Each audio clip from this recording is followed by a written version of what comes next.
Bəzən həkim tərəfindən təyin olunan dərmanları əldə etmək müşkilə çevrilir. Lazım olan dərmanı almaq üçün bir neçə aptek gəzmək lazım gəlir. Bəzi dərmanlarınsa ya ümumiyyətlə ölkəyə gətirilmədiyi, ya da yalnız məhdud sayda satıldığı iddia olunur. Şəhərdə sorğu etdik. Paytaxt sakinlərindən soruşduq ki, istədikləri dərmanları apteklərdən tapa bilirlərmi? Cavablar müxtəlif oldu. Tapmayanda bilirsiniz, elə yer var ki, maraqlanan deyir ki, get filan yerdə var, deyib oradan götürürəm mən. Tapdığımızı tapırıq, tapmadığımız da yox. Bəzi olur, tapılmır. Elə dərmanlar da olur. Yox, tapa bilmirəm.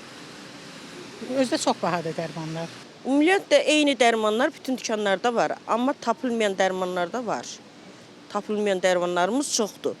Varsa da tapırıq çox baha qiymətinə. Yəni əlçatmaz qiymətə. Eyni dərmandan eyni yerdə bütün apteklərdə var.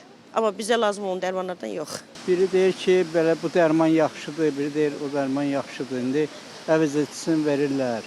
Hərdən görürsən ki, başımızı dolandırır da bitər. Olanda olur, olmayanda yox. Tapa biliyor amma keyfiyyət yoxdur. Dərmanla bağlı problemlər insanları çox narahat edir. Yaxşı olardı ki, sığorta sistemində o da nəzərə alınsın. Olanda olur, olmur da. Baxın hansı dərmanda. Əsas dərmanlarımız bizim çatışmayan Rusiya dərmanlarımızdır. Qabaqki dərmanlar demək olar ki, tapmaq olmur, mümkün deyil.